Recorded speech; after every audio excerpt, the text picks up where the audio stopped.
Human immunodeficiency virus का life cycle.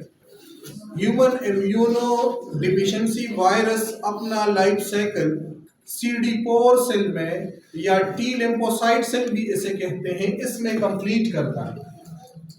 HIV अपना life cycle in 6 step में complete करता है। स्टेप नंबर फर्स्ट में बाइंडिंग प्लस फ्यूजन होती है। सबसे पहले HIV वायरस अपने आप को बाइंड कर लेता है, किसके साथ?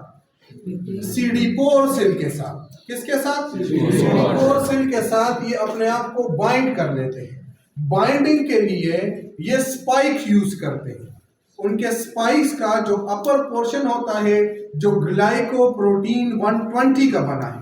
कल मैंने बताया था आप लोगों को कि GP120 का मतलब है ग्लाइकोप्रोटीन, और 120 जो है ना, ये इसका मॉलिक्यूलर वेट है, KDM है।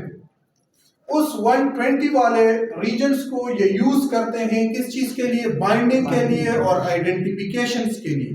चूंकि वायरस के पास तो आंखें नहीं होती कि वो अपने टारगेट सेल को आइडेंटिफाइड करे, इसलिए हर एक सेल के ऊपर रिसेप्टर्स प्रेजेंट होते हैं ग्लाइकोप्रोटीन्स की शक्ल में।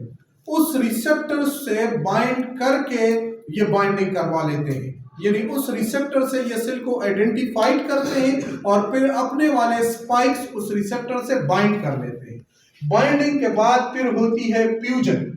फ्यूजन्स के लिए ये HIV जो है ना, ये यूज करता है ग्लाइकोप्रोटीन नंबर 41 वाला रीजन, इसके जरिए ये बाइंडिंग कर लेते हैं।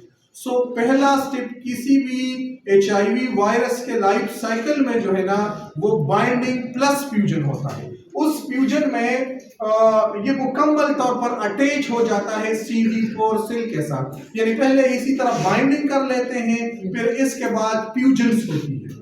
फ्यूजन के बाद दूसरा step insertion of their RNA inside CD4, यानी अपने जो RNA है उनका, उसको लेके जाते हैं किसके अंदर? CD4 सेल के अंदर। सो इनके RNA आ जाता है CD4 सेल में। This step is known as insertion of RNA। 2 step complete हो गए। नेक्स्ट स्टेप में फिर ये क्या कर लेते हैं, ये जो उसका RNA होता है किसका? HIV का। ये RNA कन्वर्ट होता है DNA में। कहां पे? साइटोप्लाज्म में। किसके साइटोप्लाज्म में? CD4 सेल के साइटोप्लाज्म में ये कन्वर्ट होते हैं और यहाँ पे ये आ जाते हैं और इससे ये RNA कन्वर्ट होती है DNA में। किस एंजाइम्स की मदद से? रिवर्स ट्रांसक्रिप्टेज एंजाइम्स की मदद से। किस एंजाइम्स की मदद से? रिवर्स ट्रांसक्रिप्टेज एंजाइम्स की मदद से ये अपना वाला जो उनका RNA होता है वो कन्वर्ट करते हैं किस चीज में?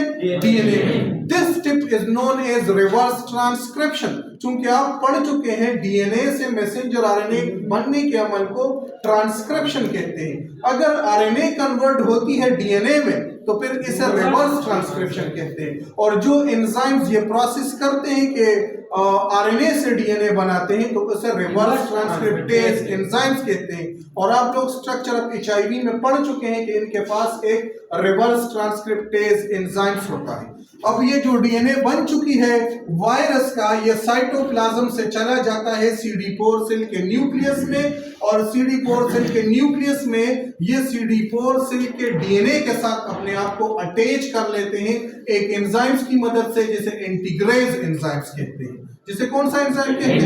इंटीग्रेज एंजाइम्स की मदद से ये DNA आई कहां पे? न्यूक्लियस में। और किसके एंजाइम्स, किसके DNA के साथ अपने आप को अटैच किया?